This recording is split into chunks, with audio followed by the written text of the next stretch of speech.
मौलवी साहब, मैं आपकी बेटी की उम्र की हूँ। चुप कर। ये हमारे कुरान और हदीस में लिखा हुआ है।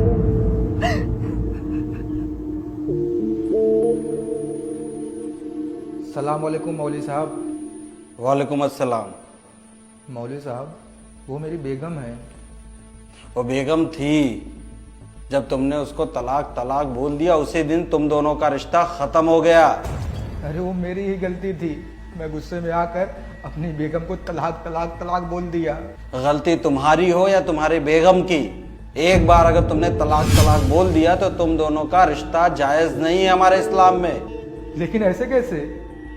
देखो, अगर तुम चाहते हो अपनी बेगम को वापस से घर लाना तो तुम्हारी बेगम का हलाला करवाना पड़ेगा, तभी वो रिश्ता पाक हो सकता है। हमारे कुरान और हदीस में लिखा हुआ है और हम सब मुसलमानों का फर्ज है कुरान और हदीस को फॉलो करना। उससे ऊपर तो हम नहीं जा सकते ना। तुम्हारा और तुम्हारी बेगम का निकाह हमने करवाया था तो हलाला भी हम ही कर देंगे। फिर अपनी बेगम से वापस से निकाह कर लेना, फिर वो इस्लाम में निकाह जायज है। अरे मौलवी साहब, आप अपनी उम्र देखिए और हमारी बेगम का उम्र देखिए। उससे कुछ भी फर्क नहीं पड़ता, बस हलाला ही करवाना पड़ेगा, तभी तुम अपनी बेगम को वापस से घर पे ला सकते हो। ठीक है, अपनी बेगम से बात करता हूँ मैं। तुम अपनी बेगम से क्या बात करोगे? क्या तुम्हारी बेगम कुरान और हदीस से ऊपर है क्या? देखते हैं तुम्हारा निकाह कौन करवाता है। अरे हम मुसलमानों का फर्ज है कुरान और हदीस को फॉलो करना।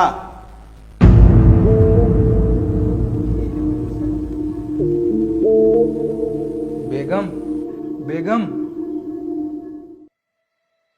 चलो ना मेरे घर। अब मैं तुम्हारी बेगम नहीं हूँ। ये सब मुझे तलाक देने से पहले सोचना था।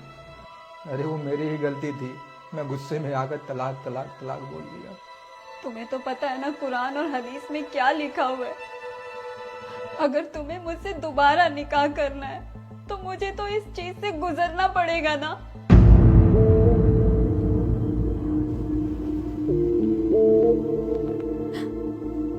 मौलवी साहब, मैं आपकी बेटी की उम्र की हूँ, मेरे साथ ऐसा मत कीजिए, मुझे जाने दीजिए, रहम कीजिए मुझ पे। चुप कर।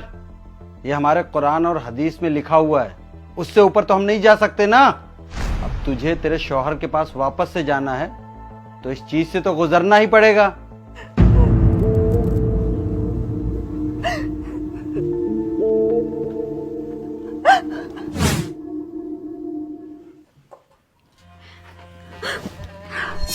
हाथ मत लगाना मुझे।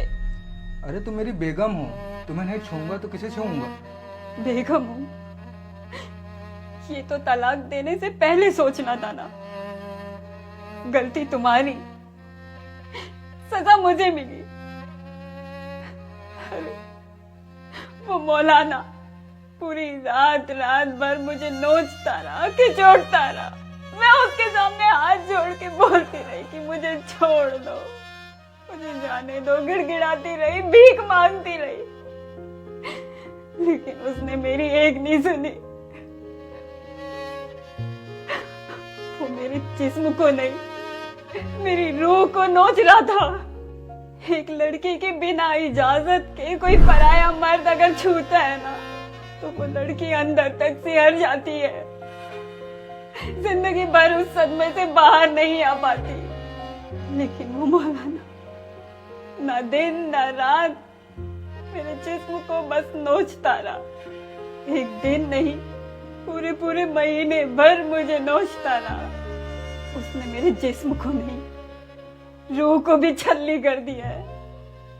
मैं तुम्हारी बेगम तो रहूंगी, तुम्हारे लिए खाना भी बनाऊंगी, तुम्हें खिलाऊंगी भी, लेकिन अब हम दोनों के बीच शारीरिक संबंध कभी नहीं होगा, क्योंकि मैं उस सदमे से जिंदगी भर नहीं उभर पाऊंगी।